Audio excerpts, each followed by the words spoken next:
So it looks like the people who benefited from the Olympics this time around are the people who didn't watch 1 minute of it.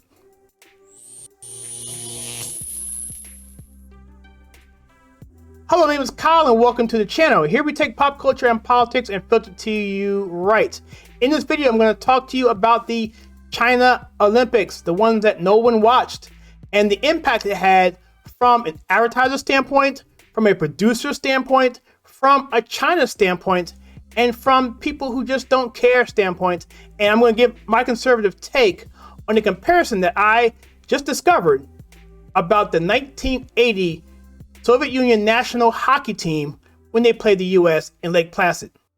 So let's take a look at a few articles here. One is from Market Watch. It says here that why NBC's nearly $8 billion investment in the Olympics may have been a bad bet. Also, we have the Wall Street Journal, where it says NBC's draws lowest Olympic ratings ever with the Beijing Games. This is probably the most difficult Olympics of all time. And lastly, our focus article is going to be from David Roots from Fox News. The title of this article is NBC's Beijing Olympics Ratings Called a Disaster for the Network. I'm stunned. There is karma in the world. And while I don't prescribe to karma, I do prescribe to this is hilarious for people like myself who didn't watch hardly any of it. I say hardly because I did watch a few things in passing, less than probably about a minute total of the entire 2 weeks. In fact, when it was over, I didn't even know it was even going on, quite frankly, because I wasn't even looking at articles at all about this. But I did want to comment now after the fact because I do think this is hilarious. And it just goes to show you the old mantra, you go woke, you go broke. And in this case, there's a bunch of brokenness going on. And I think China itself is even going to feel the hit from this from a propaganda standpoint because they were trying so hard to put their best foot forward and people just saw right through it. In this article, we talk about a lot of different optics. I'm not going to get into too much of that about the actual events and how the athletes themselves were treated. We'll get to some of that a little bit later in terms of the food and the setting. And also some of the events that happen with coaches berating people for doing a bad job. That's neither here nor there. That's what it is. But the big story for me is the actual numbers that are coming out of this. So it says here, it was a disaster. It was joyless. NBC's $7.5 billion investment in 2014 that gave it exclusive American media rights to the Olympics through 2032 is under question after a second consecutive ratings dud. You know, in 2021, it didn't do well either in Tokyo. That was a disaster. Okay, but they can at least blame that on the COOF and they say, hey, well, you know, that happened, whatever. But now there's no excuse. They can lay the finger squarely on where the Olympics was held, also with the overall wokeness going on in society. But let's get into some of that because I'm going to point out those numbers and how the impact is when you just alienate roughly half of your audience. That's an average of 12.2 million people watch the Olympics in prime time on NBC cable or its Peacock streaming service. That's important. On the internet, on cable, and on TV. All three phases. A 42% dip from the 2018 Winter Olympics in Seoul. Only 10 million watched NBC alone. 47% drop from 2018. And through early last week, it was down 57% in the critical 25 to 54 demographic from the Seoul Games. I sit squarely in that number. That was even taken into account, and get this, the Super Bowl viewership boost NBC got from airing the Olympics directly after the network aired the game on February 13th. Now, sit back and think about that. I know I'm not a big fan of the NFL at all, especially what's going on with the NFL new team in DC. What they call themselves is ridiculous. That name, whatever. But they had a decent season. From a viewership standpoint and from a playoff standpoint, it was some pretty good games. That's undisputable. And even all of that, even with a Super Bowl, which had a major market team, LA, and a team from a major football city and state of Ohio, still couldn't provide enough lead-in to give a ratings gain for the Olympics. That says a whole bunch. Now, see, for myself, I've always loved the Olympics because to me, I love seeing the competition.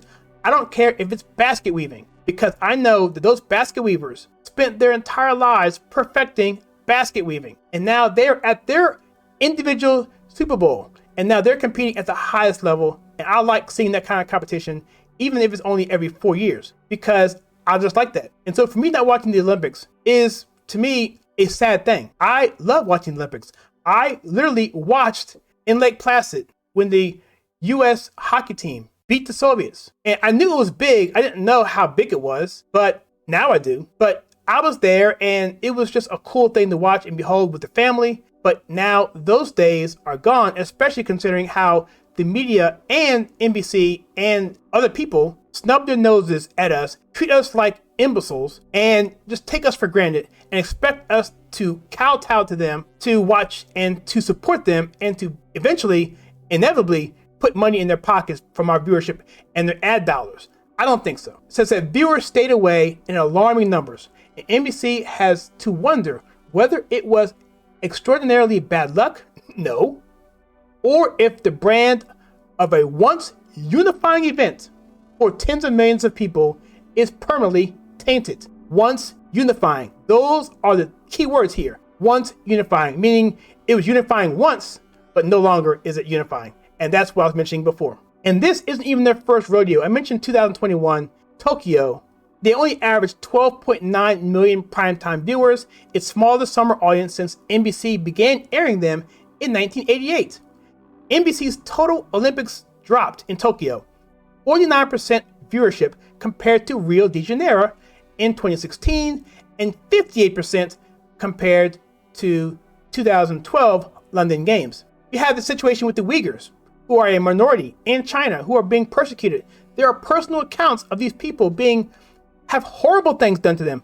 I'll leave a link right there because I don't want this to get dinged on YouTube, but you can't even say these words on YouTube without things being dinged on you. But you can read those words, what's been happening to these people.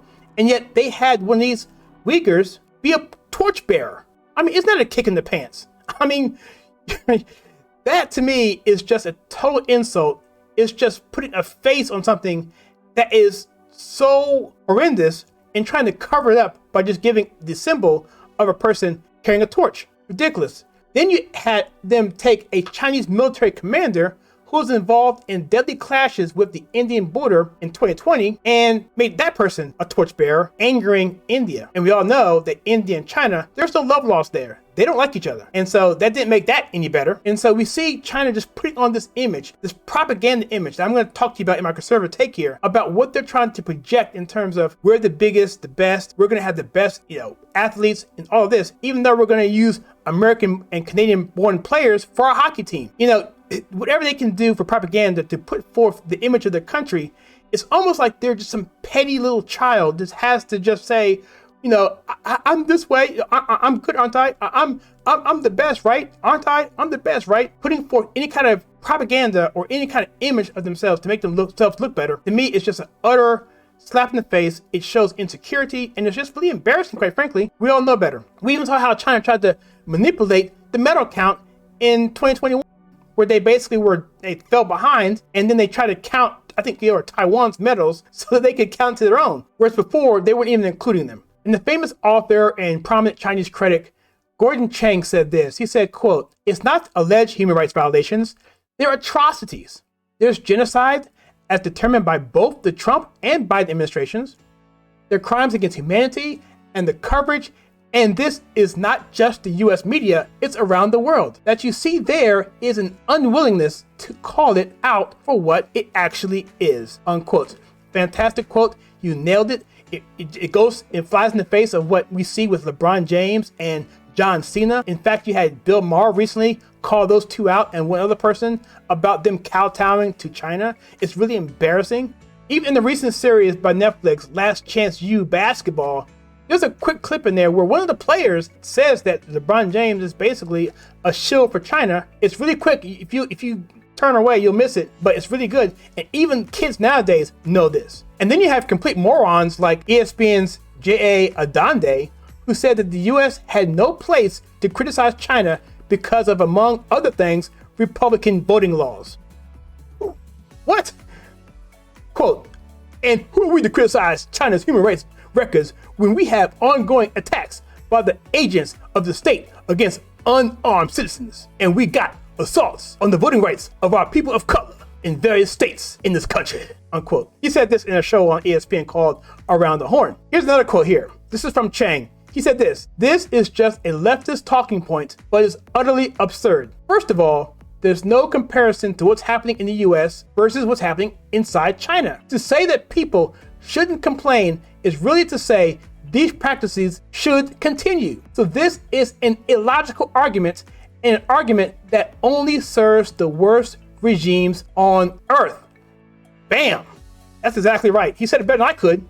But the fact is, show me one person who was not able to vote legally in this country last time. Show me one. There was not one person who could vote who didn't vote. It is a total misnomer. It's a total lie and fabrication. These fabrications we talk about in terms of like LeBron James talking about how cops are waking up in the middle of the night, going out and hunting black people, is a total lie. It's a false narrative for people who are stupid like LeBron James, and Candace Owens called him out on it, calling him low IQ. She was being nice because his platform is so big. Him saying dumb things gets people killed. It leads to horrible situations where you have people who can literally be shot by a cop for trying to save someone from being stabbed, be turned into the bad guy. It's utterly insane. And of course, we can go on. We can talk about how China's big Winter Olympics was a catastrophe failure as pics show barren venues, disgusting food, and no crowds.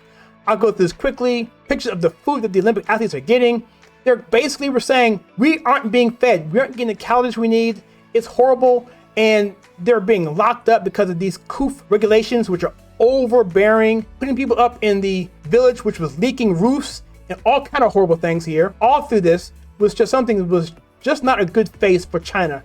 And this is what I want to talk about in terms of the image of what China was trying to project on the world. They were trying to put forth this image of them having the superior country, the superior Olympics, talking about we're the first Olympics to have the summer and the winter games together. Big deal. But the fact of the matter is, no one tuned in, but it only drew more attention to the atrocities of China. So hopefully this can backfire in bigger ways than we can imagine. Let me give my conservative take on this whole thing. I saw a documentary from 2015 just recently. It was about the Soviet team and the Lake Placid Miracle on Ice of 1980. Again, I watched this firsthand as a child.